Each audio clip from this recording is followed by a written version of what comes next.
excuse me just a minute. I've got to finish this text message. Wow, that praise music is a little bit too loud. Let me go over here and turn that down. And oh, look, there's my neighbor. If I don't wave at her, she gets really upset. Well, I guess you can tell that today my topic is distractions. Distractions in the car can lead to really bad consequences, and it's really not driving like a Christian. So what can we do about that?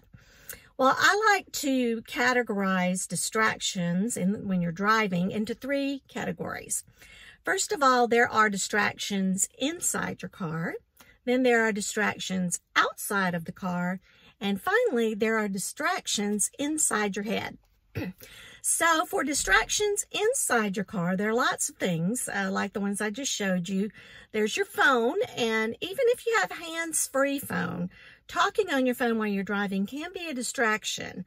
You have your GPS, you have your music, you may be eating or drinking something. There are people in the back seat. You've got your cargo, and is it in place, and is it going to stay there?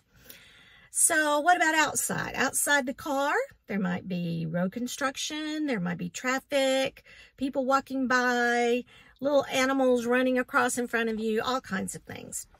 And finally, there are the distractions in your head. And those are your thoughts. Maybe you're upset or emotional about something. Maybe you heard that someone was in an accident and you jump in the car and you try to get to them as fast as you can. Or maybe you're just thinking about where you're going and what you're going to do when you get there. So all kinds of things are going on to distract you from your purpose when you're driving. And so the scripture I'm going to read today comes from the book of Hebrews. And this was what Jesus did when he had a purpose. He had something to accomplish. And of course, this is a very serious task that he had to accomplish, but we can use it as a model when we're driving. It's from the book of Hebrews. It's chapter 12, starting with verse 1.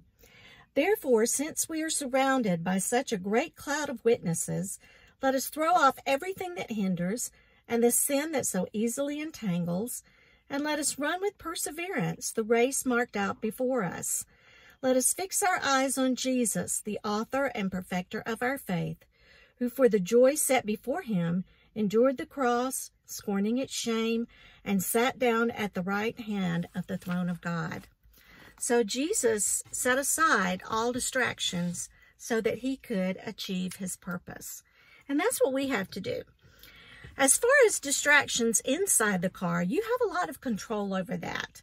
And my tip for today is to try to get most of that settled before you ever start out on the road. Get your music set the way you want it, on the station you want, get the temperature set, make sure that the passengers in your car settled. If you have children in the back, make sure that they're settled. Maybe you give them something to distract them or keep them occupied while you're driving. And for your cargo, make sure that it's in place and it's not going anywhere. Sometimes if I'm going to a covered dish luncheon at church, I've had that covered dish just slide right out in the floor when I put on the brakes too quickly. So I've even taken to putting a seatbelt around my dishes before I set off on my way. So there's lots you can do. You set aside the distractions and focus on the task ahead. Now, as far as distractions outside your car, you don't have as much control over those. But you can, if you're focused on what you're doing, you can be ready for those when they happen. The road construction, if there's a new billboard up and you're trying to look at it, remind yourself, oh, I really can't focus on that right now. You also need to be watching what the other drivers are doing. Sometimes you can tell somebody else is on their phone and they're distracted, or maybe they're driving a little erratically, and you want to back off and give them some space and just really be aware and focused of what's going on around you. And finally, there are those distractions inside your head. And it's really not a good idea to jump in the car when you're worried or scared or emotional about something. Maybe somebody was in an accident and you do have to get to them, but you've got to calm yourself down. You shouldn't be driving when you're very emotional or crying or whatever.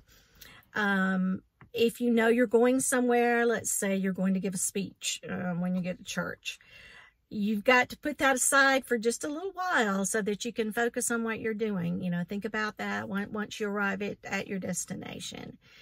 And I've even started to keep from praying too much when I'm driving, because I'll get into my prayer or my praise or whatever, and then I lose focus on my driving. You know, it's a good thing to do prayer and praise, but maybe not so much when especially if you're in a place where there's a lot of traffic or something like that. So those are things that you can control, and make sure that you're ready for what's going to happen.